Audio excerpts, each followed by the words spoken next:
Welcome to the Deep Dive. Today we're tackling a topic that, well, it might initially seem a bit technical, maybe dry. Uh-huh. But trust me, the tendrils of this reach into nearly every corner of our interconnected world. We're talking about the repercussions of the 2025 tariffs implemented in the U.S. Right. We've gathered quite a bit of research here, and our goal today is to really get a clear understanding of how these policies are fundamentally reshaping, the global transport and logistics network. It's a huge shift. Yeah, so whether you're professionally involved in supply chains or maybe you're just curious about how global commerce actually works under the hood, we're going to dissect the key shifts, uncover some perhaps surprising impacts, and hopefully give you some genuinely insightful takeaways. That's good. We'll focus on the specific tariffs, how they're hitting different transport modes, Huh. ocean, trucking, air, rail, even warehousing. And China's role in all this. Exactly. China's crucial position, the wider consequences for logistics ops, and, importantly, how market research is actually helping companies adapt. That adaptation piece is key. It really is. Okay, let's dive right in. So what's immediately striking, I think, is just how comprehensive these tariffs are and how they precisely target essential components within transport and logistics. It's not just finished products. No, not at all. We're seeing a significant 25% tariff, for example, on commercial vehicle parts like axles, suspensions, braking systems, steel chassis. The basics for trucks. The absolute basics. And this immediately puts pressure on manufacturers, especially those relying on imports from, say, Mexico, Germany, or China. So what's the knock-on effect? Well, the result is simply higher costs for leasing trucks, higher costs for maintaining them, and that ultimately impacts everyone, from the big logistics providers right down to, your local delivery service. Wow, okay. That's a pretty significant cost increase right there at the foundation of ground transport. And it doesn't stop with trucks, right? No, unfortunately not. We're also seeing pretty substantial tariffs on maritime and air freight equipment. Think 20 to 30% on things like port cranes, aircraft components, and those increasingly important portside automation systems. So it's hitting modernization efforts, kind of a headwind against upgrading critical hubs. It really is almost a direct headwind. The American Association of Port Authorities, they're actually reporting that over 40% of their planned modernization projects are facing delays. 40%, that's huge. It is, and it's largely because of these increased equipment costs. It sounds like it could create some major bottlenecks down the line. Yeah, you'd think so. Absolutely. And if you think bigger picture, these delays in upgrading infrastructure, they have really long-term implications for the overall efficiency and capacity of our transport networks. Okay, and what about rail? Rail's affected too. There are tariffs ranging from 10 up to maybe 34% on crucial rail components and signaling systems, Where do those mostly come from? primarily impacting imports from China and Eastern Europe. And the effect? It's hindering necessary network expansion and even just routine maintenance. So it really is across the board then. Road, sea, air, rail. The essential bits are getting pricier. Pretty much, yeah. Essential elements for smooth, efficient operations are just becoming considerably more expensive. Okay, so let's dig a little deeper then. How are these tariffs specifically playing out within different segments of the industry? Maybe start with ocean freight and port logistics?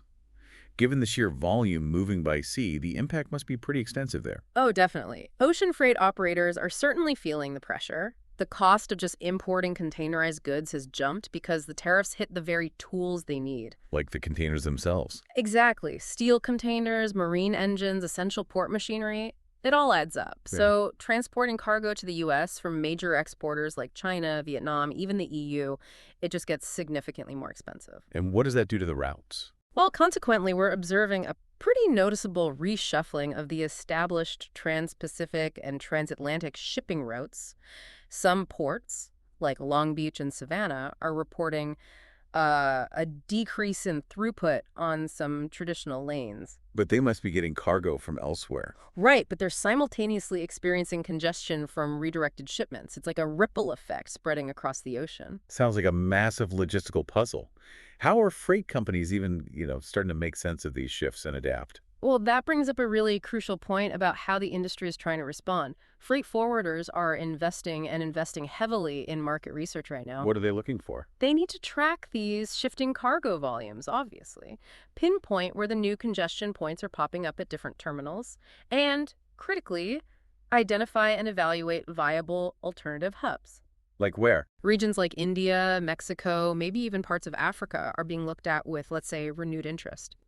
This market intelligence is also key for assessing the long-term viability of investing in new port facilities or intermodal connections in places that might offer, more stability or lower tariff exposure. Okay, let's switch gears to trucking and road freight. We touched on the parts tariffs earlier. What's the immediate impact on the ground for trucking companies? The immediate effect is a pretty substantial hike in their overall cost structure. Yeah. Think about U.S. logistics firms using trucks assembled in Mexico, right? But with essential engine parts coming from China. Okay. They could be facing increases of up to, say, 22% in just their vehicle replacement costs. That's significant. Especially for fleets in certain regions. Definitely. For operators in the Midwest and Southwest, where that cross-border trade with Mexico is, vital business, these tariffs are a major challenge. So what's the reaction? It's creating a really strong push towards, well, localizing truck assembly more within the U.S. and also diversifying the supply chains for those critical parts. Right, finding alternatives. Exactly. So instead of just relying on imported, fully assembled trucks, we might see a growth in domestic manufacturing, or at least final assembly processes. So an unintended consequence might be boosting some domestic manufacturing here. That's certainly a potential outcome, yes. And, to navigate the added complexity of cross-border shipping now, logistics planners are really leaning heavily on real-time research. That's research. Comparing things like fees, wait times at customs, any new regulatory hurdles popping up at the major border crossings. We're seeing big players, like J.B. Hunt, Schneider National, using sophisticated data analytics just to figure out the most efficient way to deploy their fleets in this constantly shifting environment. Makes sense. What about air cargo and express logistics? They handle the high-value, time-sensitive stuff. How are they coping?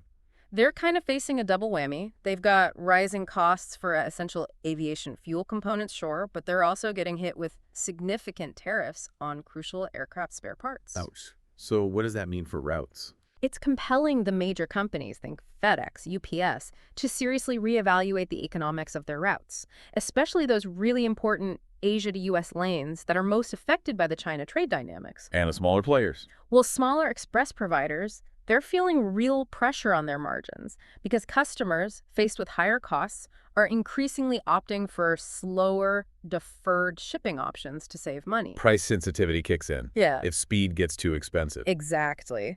Businesses and consumers will naturally look for more economical alternatives. It's just logic. So how are they using research? For these air cargo firms, market research is becoming indispensable. They need it to closely monitor aviation tax policies, evaluate air cargo agreements between countries, both existing and potential ones, and even try to forecast future demand or route disruptions based on, the bigger geopolitical picture. Okay, let's not forget rail freight and intermodal. Sounds like they've got their own set of hurdles with these tariffs. They certainly do. They're facing disruptions in certain essential gear, things like railcar wheels, tracks, signaling systems. A lot of that comes from the EU and China. Leading to delays. Yes, delays in much-needed infrastructure upgrades for the major rail operators like CSX and BNSF. They're also having to reassess investments in those complex cross-border intermodal networks. Like the U.S.-Mexico-Canada corridor. Precisely. That corridor, for instance, is under increased scrutiny because of all the uncertainty around tariffs and, evolving trade deals. So what's the research focus for rail?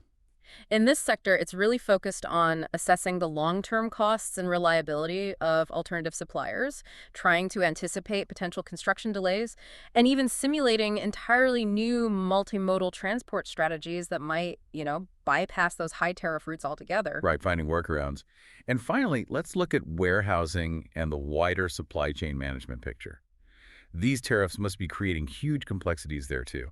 Absolutely. I mean, think about it. As manufacturers react to tariffs by shifting production away from China towards places like India or Vietnam. The flow of goods changes completely. Exactly. U.S.-based warehouses are suddenly dealing with totally new origin-destination patterns for the goods they handle. They're seeing fluctuating container volumes, less predictable delivery schedules. Which demands more flexibility. Right. It's driving increased demand for sophisticated warehouse management systems, more agile last-mile delivery planning. And those fulfillment centers located near inland ports, they're particularly vulnerable to the rising transport tariffs on the containers coming in. So how does research help them decide where to set up or invest? Market research has become just critical for making informed decisions. Where to strategically locate new warehouses, how to anticipate labor needs based on projected throughput, and whether to invest in automation tech like robotics to try and offset those rising operational costs. It really shows just how interconnected everything is, doesn't it? The global economy. It really does. And right at the center of so much of this dynamism, it seems, is China. China's role is definitely pivotal. It's not just a dominant manufacturing hub, it's a colossal export powerhouse. The numbers are staggering. In 2024 alone, the value of goods traded between the U.S. and China, over $582 billion. Wow.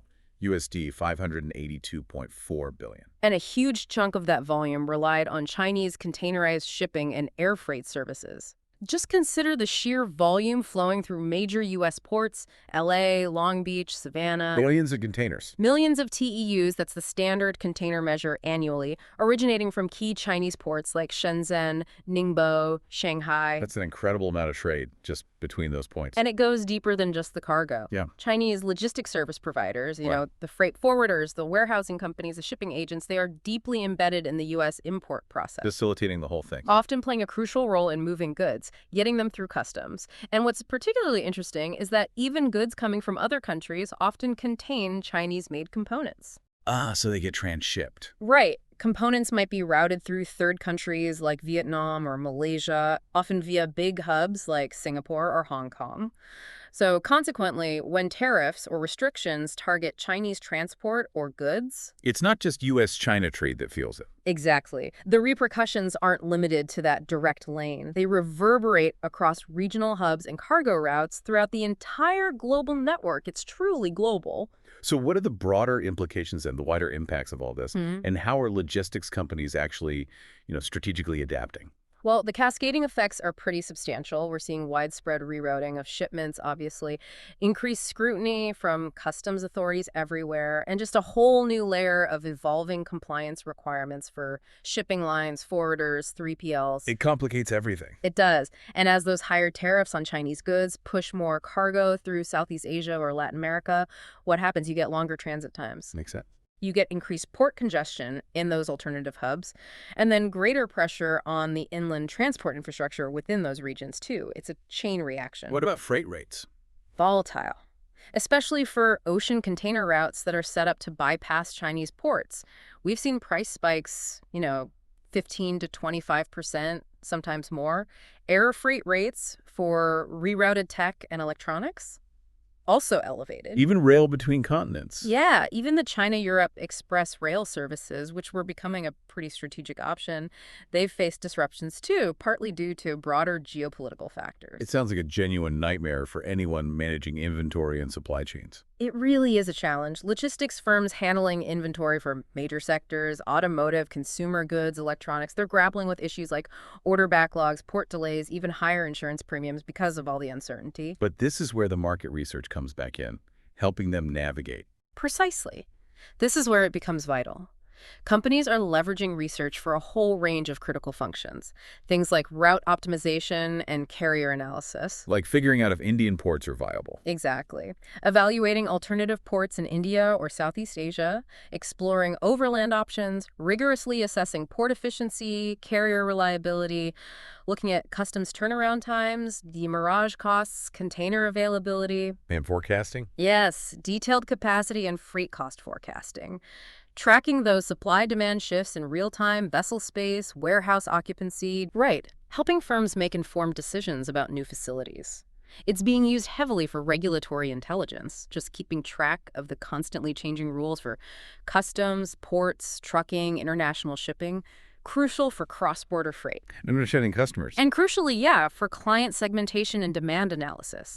Figuring out which clients are shifting their sourcing, diversifying, consolidating freight, and anticipating those future demand shifts in key sectors like e-commerce, automotive, retail. So, based on all that intelligence, what are some of the concrete strategic actions logistics companies are actually taking? We're seeing several pretty distinct trends emerge. A lot of forward-thinking companies, including big names like DHL, Kuhn, plus Nagel, Expeditors, they're actively expanding their operational footprints. Where to? Regions like Vietnam, Thailand, India, countries that are increasingly favored by exporters looking for alternatives to China. Makes sense. What about technology? Port logistics operators are investing in advanced tech, smarter container tracking, real-time visibility platforms, even exploring blockchain for customs to try and streamline things. And partnerships. We're seeing major U.S. freight carriers forming strategic partnerships with regional rail and trucking firms in Latin America. That's partly to support the growing nearshoring trend. And e-commerce. In e-commerce, there's a redesign of delivery networks happening. More decentralized inventory storage, aiming for shorter, faster shipping timelines. And there's definitely a growing reliance on AI. For what specifically? Things like dynamic route optimization, creating digital twin simulations of supply chains to test scenarios, and even implementing tariff-aware pricing models. That's a remarkable amount of adaptation happening in a relatively short time. It really is. And here's a pretty compelling stat that highlights this shift. Over 38% of U.S. logistics firms have either already expanded or are currently planning to expand operations in Vietnam, Mexico, or India. Over a third. Yeah, as a direct response to these trade tensions and tariffs, it just underscores how critical it's become to diversify trade routes and build that regional agility to keep supply chains resilient. Wow, that figure really drives home the scale of this transformation. Yeah.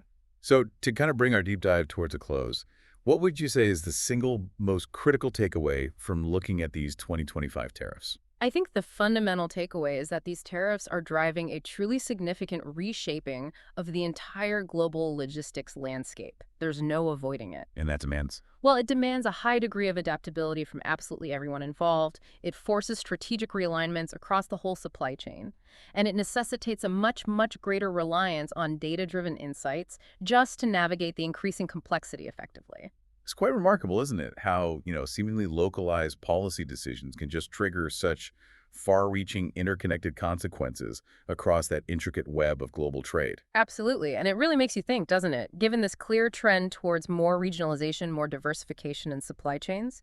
What's next? Yeah, what will be the next major global shift in how goods are moved around the world? And maybe even more importantly for listeners, how can businesses proactively prepare for that future? Looking beyond the immediate effects of these current tariffs and trying to anticipate the next wave of change. A truly fascinating question to ponder indeed. Thanks for joining me for this deep dive. My pleasure. Until our next exploration.